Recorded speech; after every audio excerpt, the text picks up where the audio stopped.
नमस्कार। खेती किसानी से संबंधित महत्वपूर्ण जानकारी एवं कृषि समस्याओं के सटीक निवारण लेकर आपके द्वार हम लाए हैं पूसा समाचार।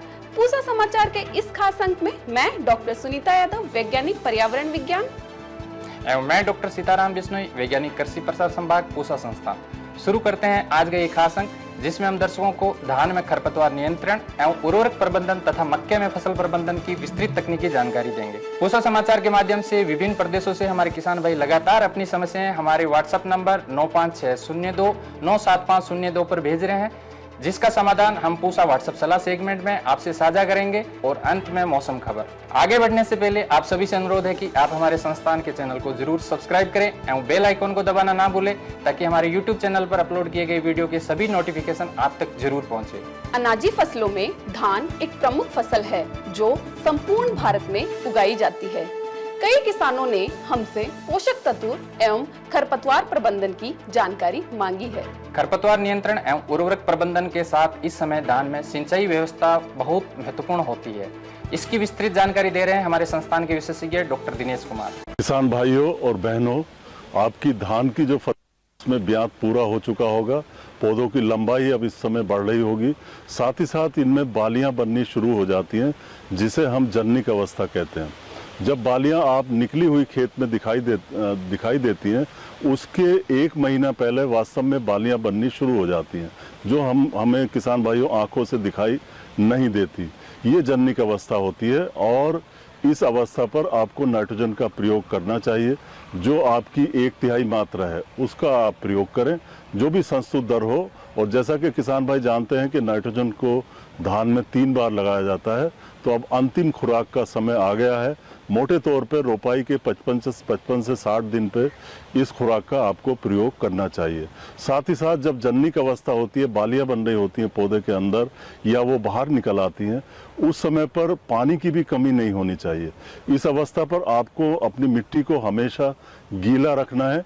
इसके लिए हो सके तो आप 2 से 3 सेंटीमीटर पानी अपने खेत में खड़ा रखें। चाहे धान आपने सीधी बिजाई से लगाया हो, चाहे आपने रोपाई विधि से लगाया हो, दोनों ही दशाओं में इस अवस्था पर खेत में नमी की कमी नहीं होनी चाहिए। इसी प्रकार धान की फसल में इस समय पर आपके खरपतवार भी रह गए होंगे, क्योंकि शुरू में आप 30-35 दिन तक रासायनिक विधि से भी खरपतवारों का नियंत्रण कर लेते हैं, लेकिन इस अवस्था पर कोई भी रासायनिक विधि काम नहीं आएगी।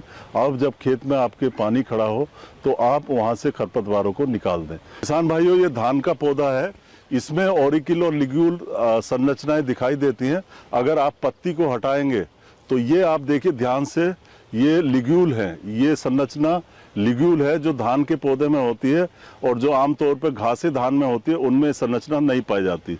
साथ ही साथ इसमें साइड में आपको ऑरिकल दिखाई देगा, 2 लोब वाली संरचना, 2 कान की तरह होते हैं। ये आपका बड़ा सांवक है, जिसको इकाइनोक्लोआ क्रूसगैली कहते हैं। इसकी पत्ती का आवरण अगर आप हटाते हैं तो इसमें ऑरिकल और लिग्यूल जो आपने धान की फसल में देखा है, इसमें नहीं पाया जाता। आप कोई भी पत्ता हटा के देख लें, यहाँ होना चाहिए जहाँ पे पत्ती का ब्लेड और आवरण मिलते हैं, यहाँ पर कोई भी ऑरिकल या लिग्यूल नहीं है। फिर एक पत्ता उखाड़िए आप, यहाँ पर कुछ नहीं होगा। ये कोलोनम खरपतवार है, इकाइनोक्लोआ कोलोनम, जिसे सांवक कहते हैं। इसके भी पत्ते के आवरण को आप हटा के देखेंगे तो इसमें ऑरिकल या लिग्यूल कुछ दिखाई नहीं देगा। यहाँ आपको कुछ दिखाई नहीं देगा। ये आप ध्यान से देखें, ये यहाँ पे ऑरिकल और लिग्यूल होना चाहिए, जो कि नहीं होता। आप और पत्ता हटा के देख सकते हैं, यहाँ पर कोई संरचना नहीं है। जिन किसान भाइयों ने धान की बीज फसल लगाई है, यानी जो किसान भाई बीज उत्पादन कर रहे हैं, उनको भी विशेष ध्यान देने की आवश्यकता है। जो दूसरी किस्म के पौधे आपकी फसल में दिखाई दे रहे हो, ऑफ टाइप हो, उन सबको निकाल दें। मक्का खरीफ मौसम में उगाई जाने वाली अनाजी फसलों में एक प्रमुख फसल है। ये विटामिन, खनिज, लवण इत्यादि पोषक तत्वों से भरपूर तो होती है, इसके साथ ही किसानों की आय का एक उत्तम स्रोत भी है। मक्के में अच्छी उपज लेने हेतु फसल प्रबंधन से संबंधित विस्तृत जानकारी दे रहे हैं डॉक्टर SL जाट। पहला है इसमें पोषक तत्व प्रबंधन। जब आपकी घुटने तक की ऊंचाई या नरमंजरी आने वाली होती है तो आपको 1 बैग यूरिया प्रति एकड़ की दर से आपको देना होता है, और आपको पौधे की बिल्कुल पास में डालना होता है। तो उससे क्या होगा कि वो आपको ज़्यादा से ज़्यादा पौधे के काम आएगा। जब आप दूसरी यूरिया की या डोज दें या तो उस समय आप मिट्टी भी चढ़ा सकते हैं, और मिट्टी आप यूरिया देने के बाद चढ़ाएं, नहीं कि यूरिया देने के पहले चढ़ाएं। अपने आपकी फसल में जो 20 से 30 दिन की हो चुकी है या उससे ज़्यादा दिन की भी है, तो उसमें क्या है कि आपको या तो आप हाथ से खरपतवारों को निकाल सकते हैं, दूसरा आप जो कुल्फा चला के या आप जो ट्रैक्टर चलित यंत्र भी आ रहे हैं उनको आप 2 पंक्तियों के बीच में निकाल के उससे निकाल सकते हैं। कुछ ऐसे खरपतवार नाशी आए हैं जो मक्का में हाल ही के कुछ सालों के अंदर खड़ी मक्का के अंदर हम छिड़काव कर सकते हैं। उनमें प्रमुख है आपका टेम्बोट्रिन, जो लोडिस के नाम से आता है। उसको आपको 115 ml प्रति एकड़ की दर से 200 लीटर पानी में डाल के आप खड़ी मक्का में 20 से 30 या 20 से 35 या 40 दिन तक आप इसको छिड़काव कर सकते हैं। सर उसका एक और ऑप्शन है, उसका नाम है टिंजर, जो टोप्रामेजोन है, और वो आपका 30 ml प्रति एकड़ के हिसाब से आप डालें। जिन क्षेत्रों के अंदर जल भराव की समस्या होती है वहाँ पे आप अगर मक्का के अंदर इस खड़ी फसल में मिट्टी चढ़ाते हैं तो एक लाभदायक रहता है। जो मिट्टी चढ़ाने वाली जो नालियाँ बनती है वो आपका जल संरक्षण का काम भी करती है, दूसरा आपका जल निकास का काम भी करती है। इस समय जो फॉल आर्मीवर्म करके एक कीड़ा आया है, जो पहले हमें पहचानना है कि आपके खेत में आया है कि नहीं आया है, तो उसके लिए आपको खेत के अंदर जाना पड़ेगा। बाहर से आपको फसल बिल्कुल सेफ दिखेगी, लेकिन जब अंदर जाएंगे तो उसका जो एक्सक्रीटा होता है वो आपको पौधे का जो गोब होता है उसके केंद्र भाग में वहाँ पे आपको दिखाई देगी। उससे जस्ट पहले आपको ये और देखना है कि बहुत छोटे छोटे फॉल आर्मीवर्म होते हैं, जो उसके कीड़े होते हैं, वो आपकी खुरचन करते हैं। पत्तियों पे जब खुरचन करने लगते हैं तो उससे क्या होता है कि उसमें सफ़ेद सफ़ेद करके धारियाँ बन जाती है। जब ये धारियाँ बनती है, अगर उस समय हम किसी प्रबंधन का काम करते हैं तो क्या होता है कि उस कीड़े को आसानी से मारा जा सकता है। वो कीड़ा बहुत छोटा होता है, कभी कभी हम देख भी नहीं पाते हैं उसको, तो उस समय हमें इसका प्रबंधन करना चाहिए। दूसरा, जब उसके अंदर पत्तियां जब बहुत ज़्यादा दिन तक खाने लगता है, ये लगभग 15 से 16 दिन तक इसका जीवन चक्र रहता है कीड़े का, मतलब जो लट खाती है उसका, तो 7, 8 या 10 दिन तक जब ये कीड़ा होता है उस समय आपको पत्तियों पे छेद भी दिखाई देते हैं। जो नई पत्तियाँ निकलती है उनके ऊपर पुरानी पत्तियों पे छेद नहीं होंगे, क्योंकि ये जो भी नई पत्ती रहती है उनको खाता है। इसको आपको दिन में इसलिए नहीं दिखता है क्योंकि ये कीड़ा दिन के अंदर आपके पौधे की गोब के अंदर छुपा रहता है, ठीक है। उसके बाद रात के अंदर निकलता है जब भी तापमान कम होता है, और रात के अंदर खा के वापस दिन में सुबह होते ही वो सूरज निकलते के साथ ही ऐसे समझिए कि वो गोब के अंदर जाके छुप जाता है, तो आप इसको देख नहीं पाते। थोड़ा अगर छेद वगैरह की अवस्था आ गई तो उस अवस्था पे केवल एक पौधे पे एक कीड़ा ही रहता है। आपको पहले खेत पे देखना है आपके अंदर फॉल आर्मीवर्म है कि नहीं है। अगर वो है तो उसके बाद ही आपको छिड़काव करना है। छिड़काव में भी यह है कि पूरे खेत के अंदर ये है तो आपको पूरे खेत के अंदर छिड़काव करना है। दूसरा, अगर जगह जगह है तो आपको एक सर्जिकल वाला करना है, जहाँ पे है, जिस पौधे के अंदर है आप वहीं पे आपका ये पेस्टिसाइड डालें। तो इसके नियंत्रण के लिए आप जब भी आपकी फसल बोते हैं तो उसके अंदर फिरामोन ट्रैप्स आते हैं, वो फिरामोन ट्रैप लगा सकते हैं। आपको 8 फिरामोन ट्रैप 1 एकड़ के लगाने होते हैं। दूसरा है कि आपका जो जैविक नियंत्रण है, जो नीम बेस्ड NSK होता है, नीम सीड कर्नल एक्सट्रैक्ट या एजारडेक्टिन का 1500 ppm के सॉल्यूशन का 10 ml प्रति लीटर के पानी के हिसाब से छिड़काव करते हैं। कुछ जो कीटनाशी है उनमें इमामेक्टिन बेंजोएट है, जो 0.4 ml प्रति लीटर पानी के हिसाब से, या आप क्लोरेंट्रानिपोल जो 0.4 ml प्रति लीटर पानी के हिसाब से। इसके साथ हम और भी हैं जिसको स्पिनोटेरम है, उसको 0.5 ml प्रति लीटर पानी के हिसाब से। आप इन तीनों में से कोई सा भी एक कीटनाशी उसको बार बार बदल के, जैसे आपकी पहली अवस्था के ऊपर जब कीड़ा आया है उस समय आपने छिड़काव किया इमामेक्टिन बेंजोएट का, ठीक है।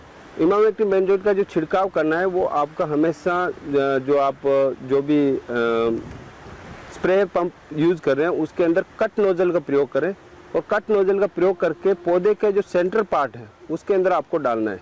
तो आप जब 10 दिन बाद फिर ऑब्जर्व करेंगे ईच के पौधे की जो पत्तियां हैं उनके अंदर अगर कीट का एक्सक्रीटा है, मलमूत्र है, या फिर उसका पत्तियों में छेद है, तो आप दूसरी बार क्लोरेंट्रानिपोल का छिड़काव करें, और अगर तीसरी बार ज़रूरत पड़ रही है तो आप स्पिनोटेरम का छिड़काव करें। तो इसका फॉल आर्मीवर्म का नियंत्रण अच्छे से कर सकते हैं। पूसा समाचार में अब समय है पूसा व्हाट्सएप सलाह सेगमेंट का, जिसमें हम आपके खेती किसानी से जुड़े सभी प्रश्नों का समाधान बताएंगे। अमेठी उत्तर प्रदेश से सोमेश्वर सिंह जी ने पपीते के पत्तों को सूखकर गिरने की समस्या बताई है। आपकी फसल में माइट्स का प्रकोप हुआ है।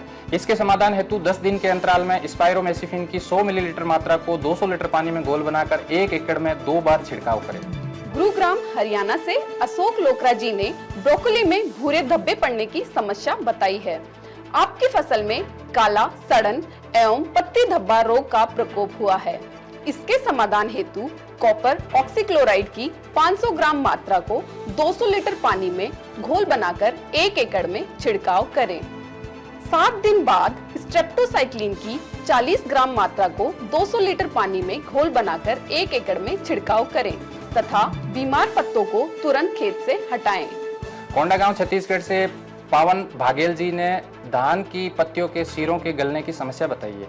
आपकी फसल में शीत ब्लाइट का प्रकोप हुआ है। इसके समाधान हेतु हेक्साकोनाजोल की 400 ग्राम मात्रा तथा शीत मार की 500 मिलीलीटर मात्रा को 200 लीटर पानी में घोल बनाकर 1 एकड़ में तुरंत छिड़काव करें। कई किसानों ने मक्के में कीट की समस्या बताई है। आपकी फसल में फाल आर्मी वॉर्म का प्रकोप हुआ है। इसके नियंत्रण हेतु स्पाइनटोरम की 100 ml मात्रा या क्लोरेन ट्रोनिलीप्रोल की 60 से 80 ml मात्रा को 200 लीटर पानी में घोल बनाकर 1 एकड़ में छिड़काव करें। आइए सुनते हैं आने वाले सप्ताह में देश भर में कैसा रहेगा मौसम का हाल मौसम खबर में। भारत मौसम विज्ञान विभाग द्वारा दिए गए मौसम पूर्वानुमान के अनुसार 2 से 4 सितंबर के दौरान अंडमान निकोबार द्वीप समूह में, 2 से 5 सितंबर के दौरान उड़ीसा केरल माहे में, 2 और 3 सितंबर को असम मेघालय नागालैंड मणिपुर मिजोरम त्रिपुरा में, 3 सितंबर को गांगेय पश्चिम बंगाल में, 3 और 4 सितंबर को रायलसीमा उत्तरी आंतरिक कर्नाटक में, 3 से 5 सितंबर के दौरान विदर्भ छत्तीसगढ़ तटीय आंध्र प्रदेश यनम तेलंगाना में, 4 और 5 सितंबर को पूर्वी उत्तर प्रदेश में कुछ स्थानों पर भारी वर्षा की संभावना है। 6 से 8 सितंबर के दौरान हिमालय की तलहटी पूर्वी और पूर्वोत्तर भारत के कुछ हिस्से पश्चिमी तटों और द्वीपों में कुछ स्थानों पर हल्की से मध्यम वर्षा होने की संभावना है। प्रिय किसान भाइयों बहनों दर्शकों, आशा करते हैं पूसा समाचार का ये अंक भी आपकी खेती किसानी से जुड़ी समस्याओं के समाधान के लिए जरूर सहायक होगा। आप सभी दर्शकों से निवेदन है कि ज्यादा से ज्यादा संख्या में हमारे संस्थान के चैनल को सब्सक्राइब करें और पूसा समाचार के हर अंक का लाभ उठाएं। हमारे फेसबुक पेज और ट्विटर हैंडल को भी जरूर फॉलो करें। कृषि से जुड़ी समस्याएं या अधिक जानकारी हेतु हमें दिए गए नंबर पर व्हाट्सएप करें और अपना नाम एवं पता अवश्य लिखें। आपके सुझावों और प्रतिक्रियाओं का हमें हमेशा इंतजार रहता है। कृषि की दिशा में यदि लाने हो नवाचार तो देखते रहिए हमारा साप्ताहिक कार्यक्रम पूसा समाचार। कुछ नए विषयों पे नई जानकारी लेके हम फिर हाजिर होंगे अगले शनिवार। तब तक के लिए दीजिए इजाजत। नमस्कार।